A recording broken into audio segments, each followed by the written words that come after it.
son reflexiones personales a partir de evidencias, a partir de experiencias laborales. Pero también quiero comenzar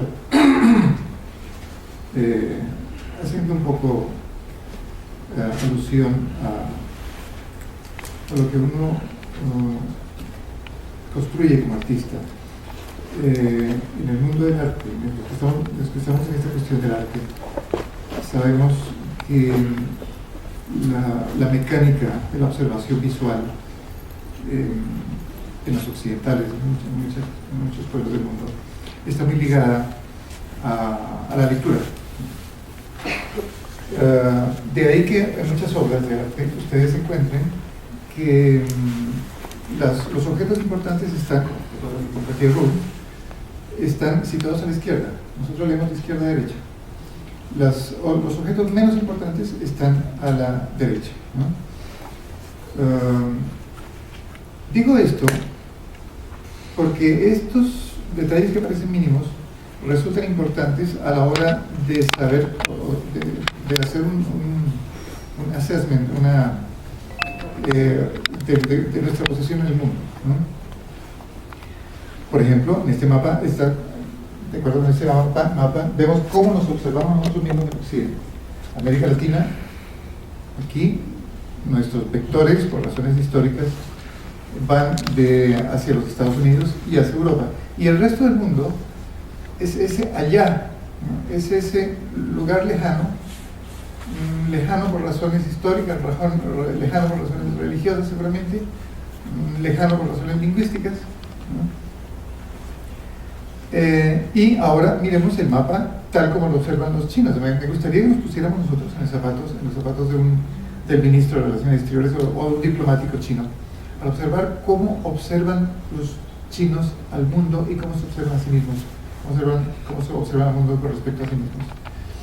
China en una posición más central, a la izquierda, siempre y cuando lo permite la geografía, nos da la impresión de que los chinos nunca han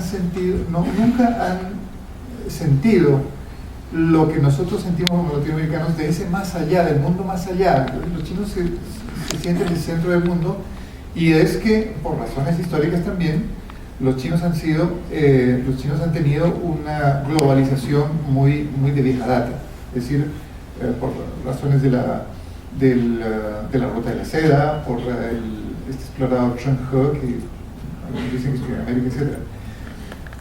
No hay lugar demasiado alejado para los chinos. De todas maneras, digamos, hablando de seguridad, digamos, cómo mira su entorno, los chinos hablaremos de 4 anillos, ¿no? Dentro de los cuales tengo aquí las zonas, digamos, de mayor riesgo. Son Xinjiang, aquí el Tíbet, Taiwán y Corea del Norte. Ampliaríamos un poco la visión hacia el segundo anillo, y lo miraríamos con los países con los cuales China alguna vez tuvo guerra. Rusia, Japón, India, que tiene mucho que ver con el problema del Tíbet, el Centro Asia, los países del Centro Asia de religión musulmana, que tienen mucho que ver con Xinjiang, Japón, Corea, que tienen mucho que ver con el problema de Corea del Norte y Taiwán, y los países del sureste asiático. Vamos observando la cuestión de que en la medida de que los anillos van extendiendo, el concepto de seguridad se está haciendo menos militar y va incluyendo otros aspectos, como por ejemplo seguridad alimentaria, seguridad energética, provisión de recursos para materias primas para la industria, etc. A partir de ahí, entonces, analizamos otro tercer anillo de seguridad conformado por bloques regionales. el bloque centroasiático, Rusia como tal, norte, países árabes, la India, sureste asiático insular, sureste asiático continental, Australia y por supuesto el área de Japón. Y por último, visto el mundo entero como un gran campo de juego donde estos elementos de seguridad se hacen más complicados, más difíciles. Está, por ejemplo, Estados Unidos, África, América Latina, proveedores de recursos, Europa y países árabes. Un lugar bastante problemático para los diplomáticos, que siempre presenta retos, siempre presenta dificultades, está en el Oriente, por supuesto en el Oriente Asiático. Mientras que he resaltado aquí esta prolongación lo que llaman la nueva ruta de la seda, que une a China con el continente europeo, pero que esta vez ya tiene unas características bastante energéticas. Por último, la proyección del mapa de China hacia abajo, hacia el insular, hacia el Pacífico insular, como unas áreas que tienen connotaciones estratégico-militares. Todo esto para concluir que digamos estos factores externos se pueden aglutinar en valores nacionales aceptados o al menos tolerados por los otros diferentes sistemas regionales. Esos valores nacionales con los cuales China quiere acercarse a los diferentes sistemas regionales no son valores nacionales fijos, varían con el tiempo, por supuesto. Es decir, en toda sociedad, en toda nación-estado, los valores nacionales son mutantes, cambian de acuerdo con las características, de acuerdo con los hechos históricos. Estos hechos, por dar un ejemplo, una guerra le confiere a un pueblo la capacidad de ahorrar más y ser más frugales. Pero el hecho es que China se ha visto de pronto, seguramente no por voluntad propia, pero sí por la forma como se han desarrollado los acontecimientos, se ha visto de pronto como un país importantísimo, un país de primera línea, una potencia mundial. Este hecho le ha caído a China en sus manos y hay que administrarlo, hay que manejarlo. Por lo tanto, el Estado chino, el gobierno chino, ha visto la necesidad de establecer un marco estratégico general que enfrente, que pueda, digamos, preparar a China para lo que le espera en el futuro, para todos los retos que le imponen estas nuevas características del mundo. De ahí que entonces, ¿cómo abordó China este problema? Yo tuve la oportunidad de vivir en China en unos tiempos especialmente significativos, hacia comienzos hacia el 2001 aproximadamente, y los que tuvimos oportunidad de trabajar y vivir en China en aquella época, tuvimos la ocasión de apreciar cómo el presidente Jiang Zemin y su primer ministro Zhu Rongji hicieron un gran esfuerzo para incorporar a China a la Organización Mundial de Comercio. Esto fue una negociación que duró bastante tiempo. Recuerdo que estaba la señora Liu Barchevsky. Este proceso fue difícil, fue complicado. Y no solamente por la negociación en sí misma, sino también porque esto implicaba hacer una revolución dentro del país, una revolución que seguramente, que muy desafortunadamente, de una manera injusta tal vez, la historia no ha recogido, pero esta revolución implicó un cambio total, unas reformas muy profundas en la administración del comercio, en el funcionamiento de las aduanas, en todo esto el Ministerio de Comercio Exterior, etc., todo esto que ligaba a China con el exterior y que servía y esas reformas servían justamente para hacer de China un país más globalizado, con un comercio exterior más eficiente, con unas prácticas más que pudieran ser entendidas en el exterior. El presidente Jiang Zemin lo logró, y en aquellas épocas, que nos estamos hablando de los años 2003, 2004, 2005, 2006, China, los dirigentes políticos chinos, junto con los dirigentes o con las personalidades académicas y empresariales de China, se sentaron a hablar con los Estados Unidos, a hablar sobre un diálogo estratégico con los Estados Unidos que era fundamental para poder direccionar para poder direccionar su relación con la mayor potencia del mundo. Pero también lo hicieron de una manera interna. Ellos, los chinos, se sentaron a debatir lo que sería China en el futuro. De esta forma, de ese diálogo entre políticos, entre empresarios, entre académicos, salió una serie de televisión que incluso vieron todos los chinos en televisión, que se llamó El auge de los imperios. Yo quiero resaltar esto porque es la primera vez que yo estoy enterado que una potencia hace que un gran país se sienta a hablar sobre su política exterior, se sienta a hablar de lo que será su futuro y se sienta a hablar de lo que será su proyección al frente del mundo.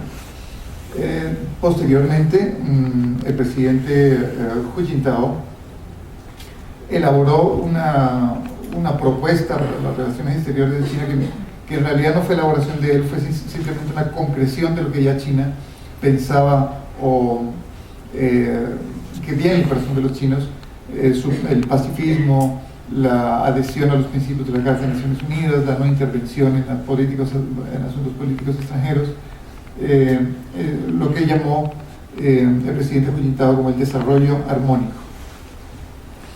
El desarrollo armónico implicaba no solamente el desarrollo armónico para China, sí, el desarrollo pacífico para China, sino también el desarrollo pacífico y armónico para el mundo. China en un entorno mundial de estabilidad, de progreso, un entorno donde la guerra fuera un acto marginal y los pueblos se encaminaran por sus relaciones con China de acuerdo con estos principios. Entonces, yo he notado desde entonces que China ha sido laoziana en sus relaciones exteriores y confuciana en lo interno, ¿no? Es decir, de ahí que desde Hu Jintao para acá se ha glorificado la figura de Confucio, se han abierto cátedras de Confucio en el mundo, pero las prácticas de relaciones exteriores son bastante laozianas, si ustedes lo pueden ver. Por ejemplo, si un árbol fuerte, grande, se enfrenta a una tormenta, el árbol termina aplastado, y mientras que la hierba baja y débil se puede doblar ante la fuerza del viento y puede lograr sobrevivir. Esos son principios perfectamente taoístas. Entonces, este marco que ha realizado, este marco estratégico que ha vislumbrado China a partir de Jiang Zemin, a partir de Hu Jintao, es, digamos así, la preparación de China para poder enfrentar todos los riesgos, todos los problemas que vienen de un mundo con tantos, ahora más con crisis, con tantos problemas. De pronto vemos que dos personajes de la historia, como Hu Jintao y el presidente Bush, tan diferentes ellos, Bush, que se cree el 13º apóstol de Jesús, y Hu Jintao, que por el contrario es un hombre profundo, un hombre cuidadoso, un hombre muy reservado, si se quiere, un hombre un poco conservador, resultan en determinado momento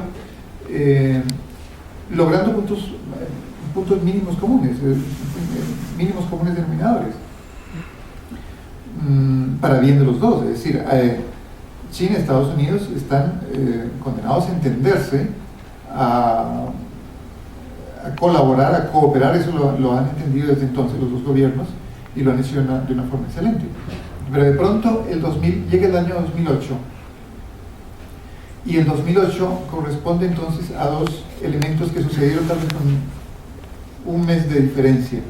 El primero fue el 8 de agosto del 2008, que fue la celebración de los Juegos Olímpicos en Beijing, y un mes después, hacia septiembre de este año, la quiebra de Lehman Brothers y el comienzo de toda esta crisis financiera que después devino en crisis económicas, crisis fiscales, crisis monetarias, etc.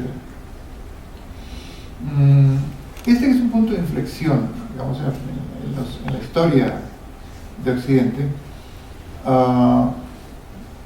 Implica para China muchas oportunidades y muchos peligros. ¿Cuáles son? Yo he hecho aquí una lista de elementos que representan peligro y elementos que representan ganancia.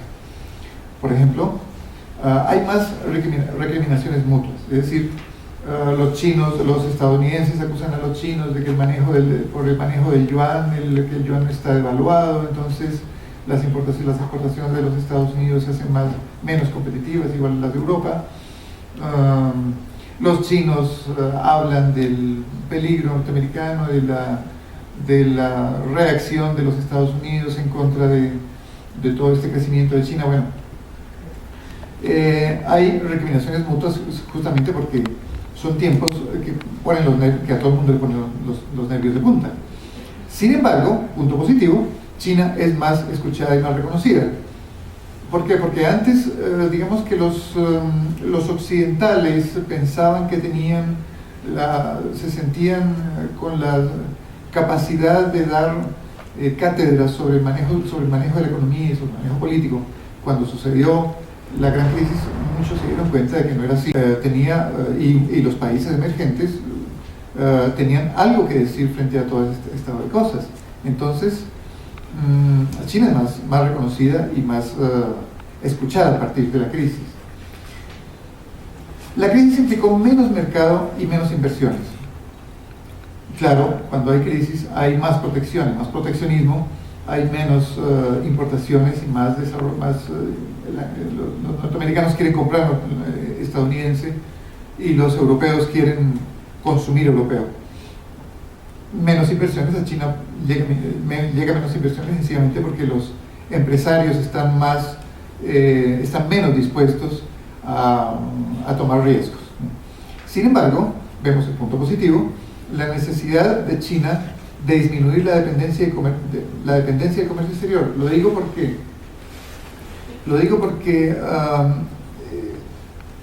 les voy a contar una cosa.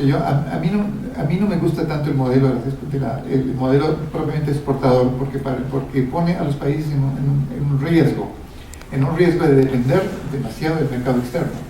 ¿Qué es lo que están haciendo los chinos ahora? Los chinos lo que están haciendo es aminorar la dependencia de China del comercio exterior, aumentando el consumo interno, lo cual implica que en un momento en que caigan estos ciclos económicos, el país pueda tener mejores desempeños.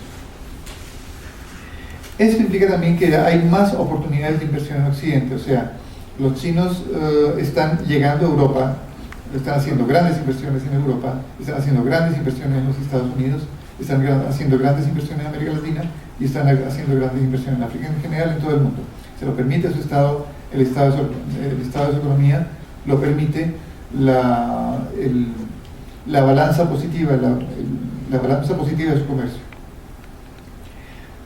Hay más oportunidades de inversión en Occidente, pero hay más sensación de vulnerabilidad por parte de Occidente.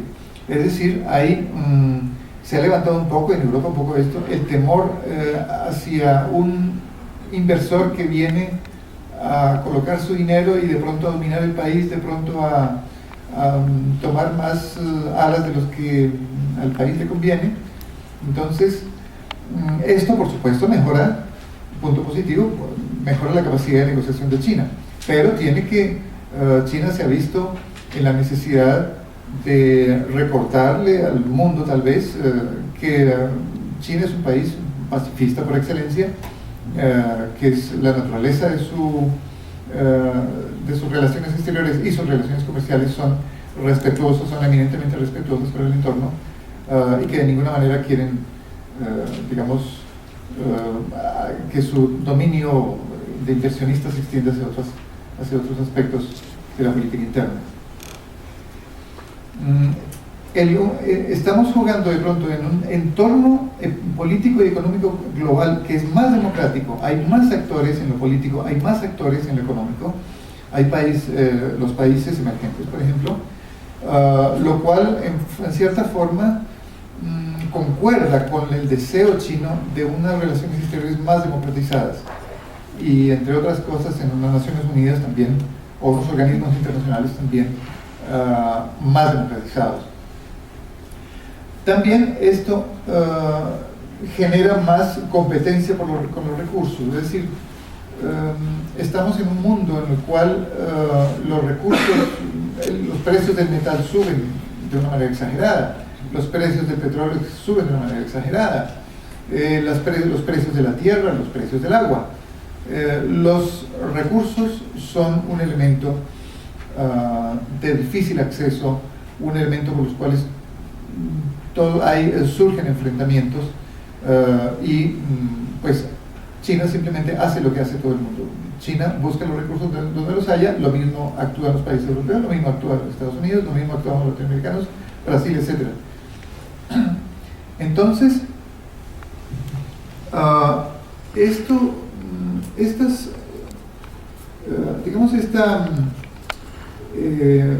balance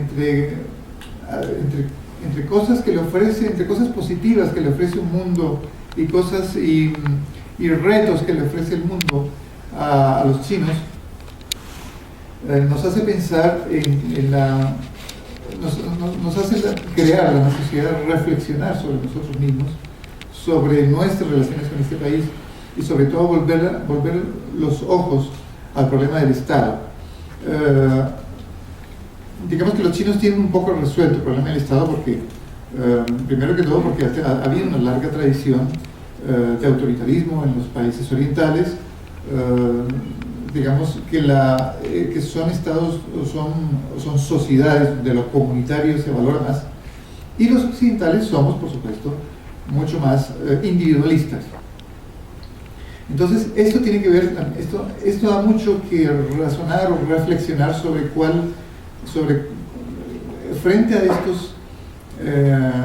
estos desarrollos últimos tan peligrosos, tan llenos de conflictos, a partir de 2008, en estos tiempos en los cuales estamos viviendo, nos da a reflexionar mucho sobre mirar a China con este modelo que tienen los chinos y no pensar seguramente en importarlo a nuestras sociedades, porque eso sería imposible, de acuerdo a nuestras características, de acuerdo a nuestras sociedades, de acuerdo a nuestras tradiciones cristianas, etc. Pero sí para poder entender mejor un país, para poderlo aceptar y para poder hacer una convivencia pacífica con otros modelos, con otros mundos que son diferentes a nosotros. Yo ayer estaba leyendo justamente, por casualidad, un artículo que apareció en El País, en el País de España, en Madrid, cuarta página, se llama Cuarta Página, en la cual un sociólogo, profesor de la London School of Economics, de nombre Ulrich Beck, decía, lo voy a leer: nadie cree ya en nada, solo en lo que uno quiere. De ahí se deriva la desconfianza de todos frente a todos, de la que el mal se alimenta en todas partes. Aquí tenemos la paradoja: en un momento histórico en que las instituciones del estado de bienestar, los mercados financieros y la relación con el entorno natural sufren una crisis fundamental, surgen los egomónadas. Su funcionalidad no solo estriba en ocultar las consecuencias de la propia acción, más bien son estrategias para eludir el riesgo en un mundo de riesgos globales, como una sociopatología del capitalismo del ego. Es decir, nuestro ego, nuestro individualismo en Occidente está tan acendrado que, como dije anteriormente, es difícil o queda difícil diseñar un Estado en el cual individualismos, esa suma de individualismos puedan convivir con una idea de lo comunitario, mientras que los chinos no tienen ese problema resuelto. Entonces, más o menos quiero redondear en estas reflexiones diciendo que nosotros, pienso que es necesario, es importante que nosotros reflexionemos sobre esto, especialmente la función del Estado como tal, su tamaño, su relación con la economía, su relación con la sociedad, para que a partir de todas estas enseñanzas que nos han dejado esos años tan difíciles y la observación de lo que ha sido el comportamiento de China, podemos sacar unas conclusiones para un futuro mejor.